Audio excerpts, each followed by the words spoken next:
Alright guys, did you figure what was missing there? The generator, right? This is, as you know, the TR4 that belongs to Jake, 1964, and it's been having a little bit of troubles with charging. The generator was charging only after 1500 or 2000 RPM. Before that it was just giving me troubles. It was when it was idling in traffic, it was and the battery was basically dying. So I had to keep the RPMs high so it charges with the generator.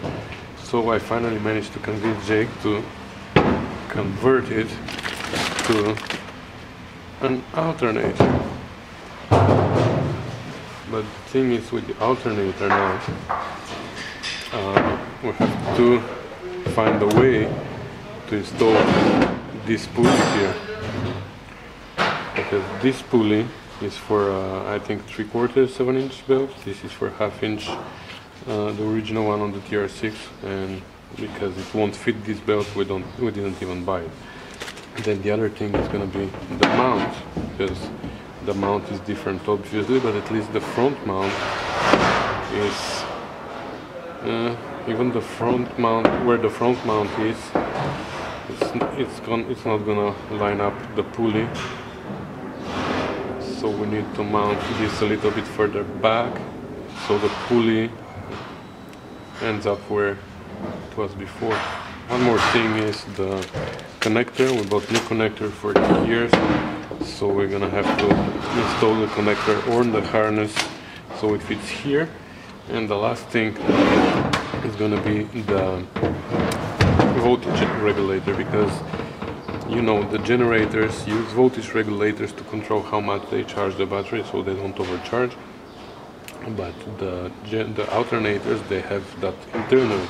They have diodes and stuff, so they don't need the voltage regulator. So we're gonna have to bypass that voltage regulator, but I think we're gonna try to do what I did on my Spitfire. We're not gonna bypass it. We're gonna just use it as a dummy, and it's still gonna stay there in the engine bay as a decoration.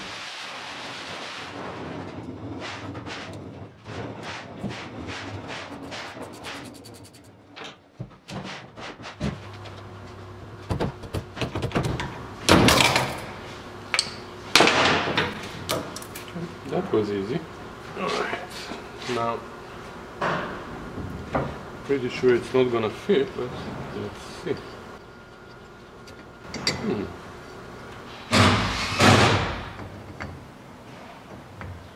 Oh wow! Actually that fits perfect. Look at that. Wow.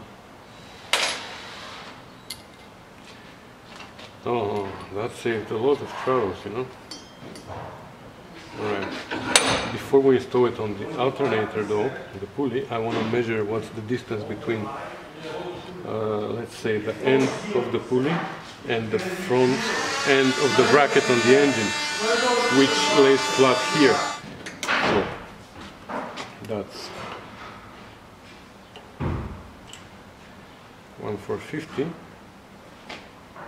plus 375, that's 1825, right? 1/450 plus 1825. Okay, are you gonna remember? 1825.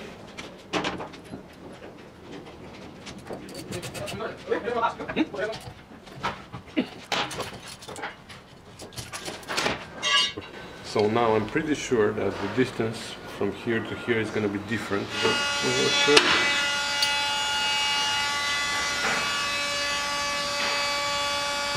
Here we have 690 plus 393, 340, 400. So this is more than 2 inches now from here to here. Okay, that actually makes the things easy, because I forgot that it's not a bracket, it's an extension. This extension is where the generator gets mounted, and of course at the back there's a, I don't know if you can see that, but there's a second part of the bracket. But now we're worried about the front part, and then for the back part we're gonna just add shims. So let me show you something else. Alright, so This is how the original alternator was mounted, and this is this extension. So the original generator, I should say. So we had from the end of the pulley to the front surface of the mount, we had 1,450, and the thickness of the mount was 375. So altogether we have 1.825 till the front end of that extension. But here, I don't know if you see well here, with the alternator we have 1,670 from the front end of the pulley to the front end of the mount, plus the thickness of the mount is 390. We have altogether 2.060. So this means this extension needs to be shortened by the difference between this and this. So the difference is minus 1.825. So almost quarter of an inch. We have to shorten this mount by quarter of an inch, and then the pulley is gonna come right where it was before, right? Because it looks like this thickness is a quarter of an inch bigger than this thickness, and that's why we're gonna have to shorten this by quarter of an inch here, bring the whole assembly back, and then the pulley is gonna be in the right exact same position, right? Okay, so let's do that. Okay, so here's that extension, and we're gonna measure it now. That's 1,470. 1,470 minus 235. 235 is that.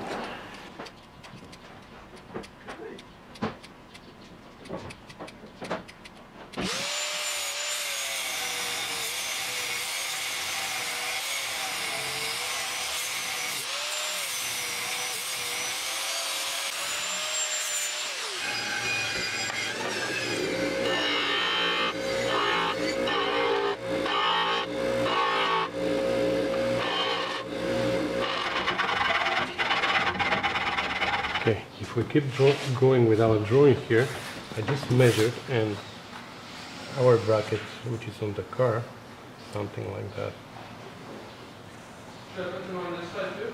Right? So our alternator is going to mount like that, and I measured that from here to here is 4 inches, which means we need an extension. We need a shim from here to here, right? That would be 4 minus this distance. Okay, I'm gonna do it approximate. 4 minus 2.7, I would say, or 650. So 350. We need a shim of 1 and 350. I found this by chance. And what are the odds this to be the right size? 1,312. We need 1,350, right? Well, I'm sure that for 40 thou, let's see how much is 40 thou. This is 40 thou. So I'm sure that for 40 thou, the bracket is gonna shrink. So I think that's the best thing. We just have to get rid of this bushing here.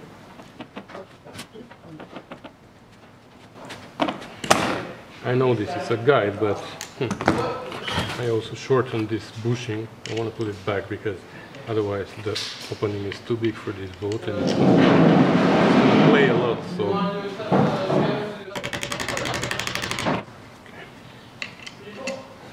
okay. That's better.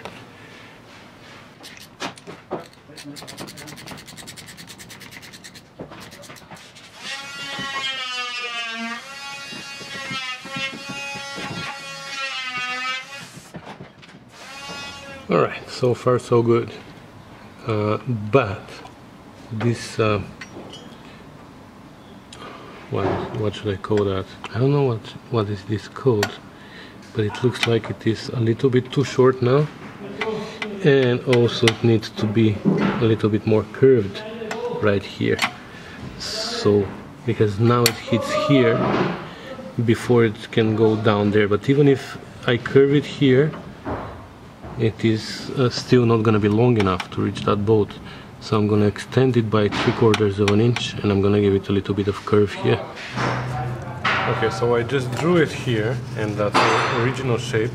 But now, first of all, we hit right here, somewhere here, yeah, and our boat is somewhere here now. So what I think I'm gonna do, I'm gonna lift it up a little. I'm gonna cut it here. We're gonna cut it here somewhere. So we're gonna cut it somewhere here, lift it up, and then this end, we're gonna do something like that.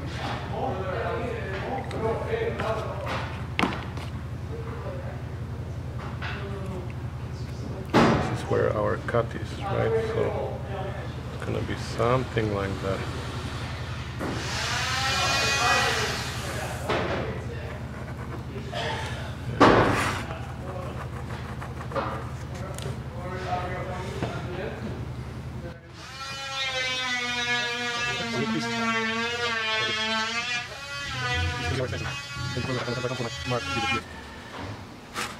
Okay, perfect.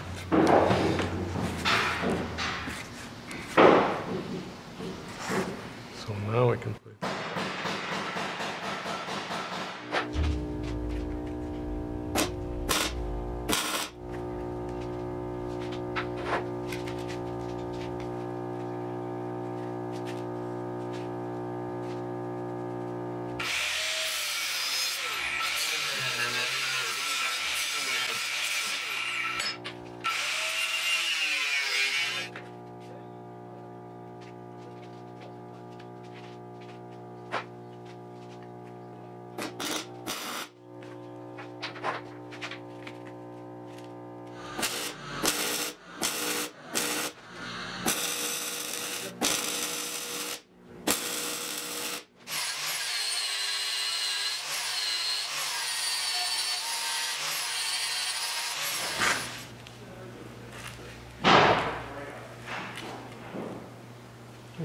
Perfect.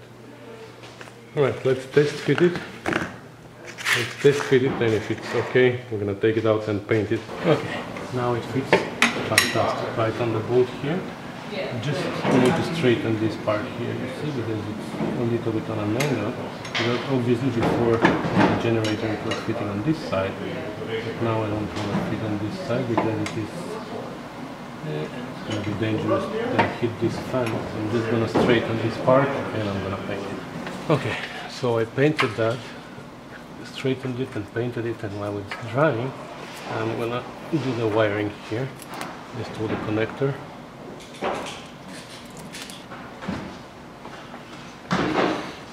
Okay, on this connector there are two big ones, two big spades and a small one. The small one is obviously for the small wire, which is for the warning light and the dust, and the big one is, it doesn't matter in which one of the two big ones goes, because we have, they're both the same.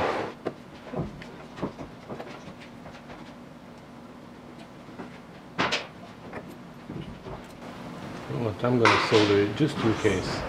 I want to make sure that it is nice and solid. And the third one, we're going to just leave it empty, but we're going to still put it inside to have it as a spare if at some point we need it, you know. I'm just going to put it inside. Okay, so the other big one comes here. And the small one comes here. And then we can just close it.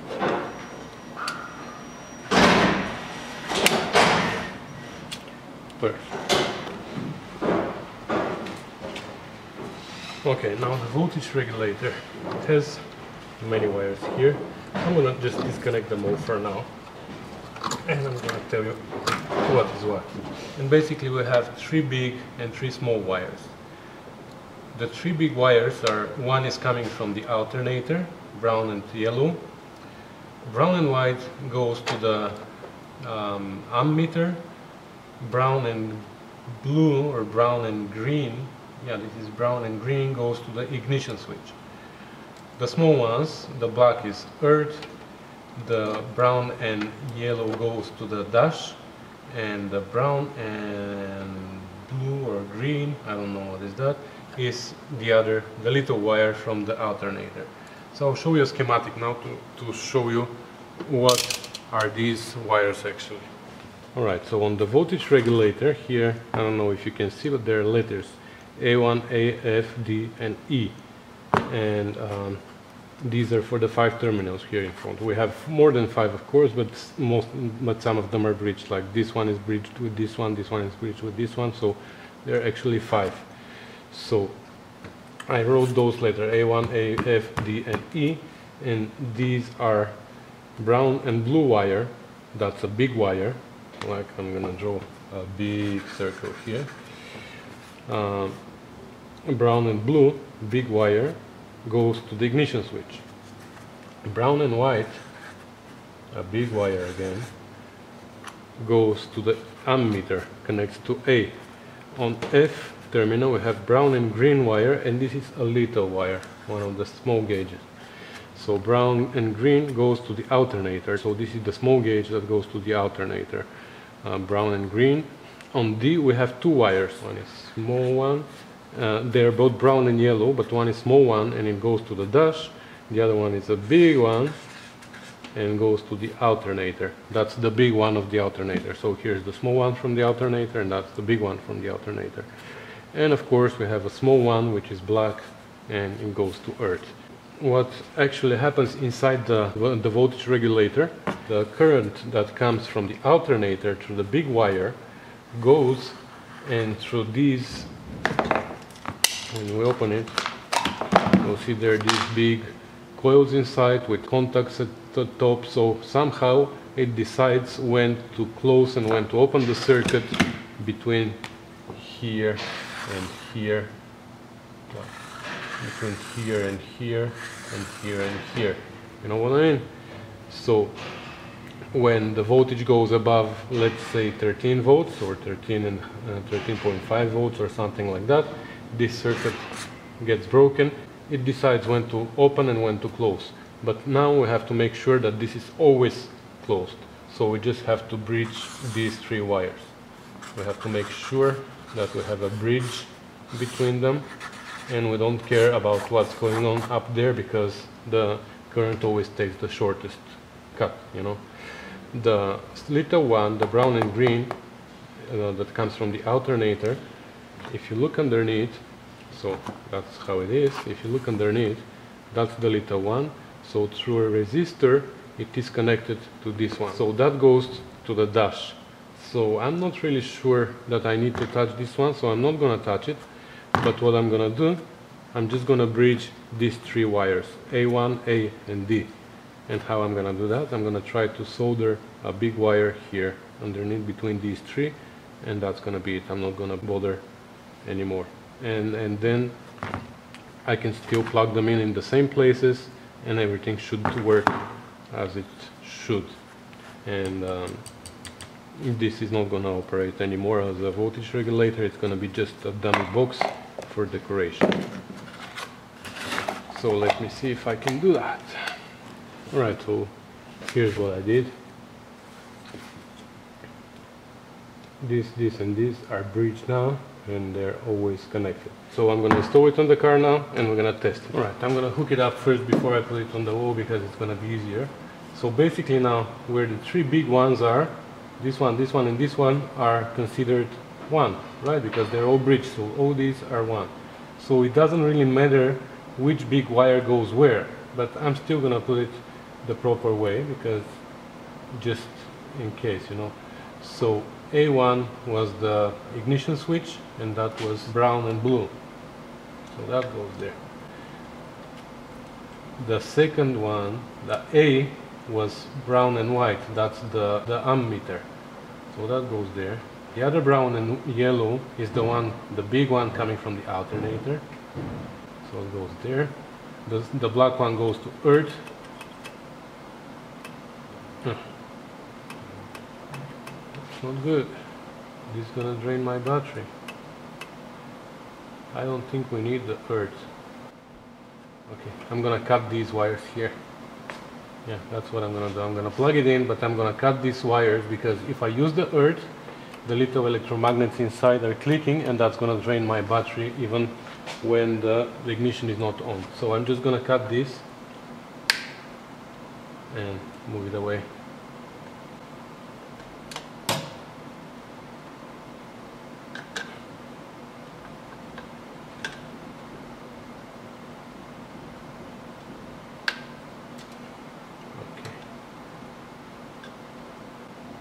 No, you know what? I'm not gonna bring earth at all.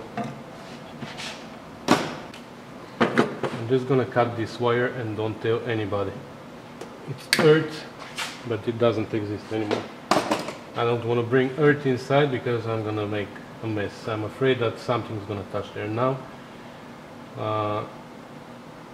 These two are left, so brown and yellow comes on D, and the brown and blue comes on F. Okay. Alright, but this way we have a problem because you see over there, now the ignition is not on, but the light is on. When I turn the ignition on, the light comes off. Yeah, so unfortunately we can't keep the light. We can't keep the light because now the connector here is always live and the light is always going to be on. So I'm just going to connect this here. This is the one that comes from the alternator, the little one, and the one that goes to the light inside, the brown and yellow. I'm just going to connect it where the ground was, where the earth was, because now there's nothing here, right? Now it's empty, so it's like a dummy, and that's where I'm going to leave it. Yeah, fortunately it's not going to work.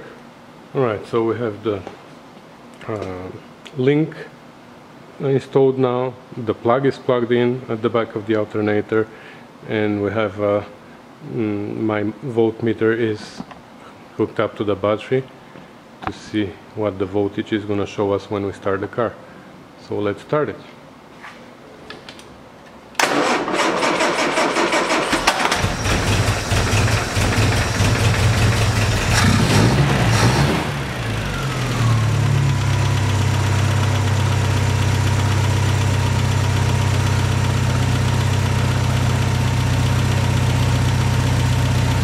That's something else.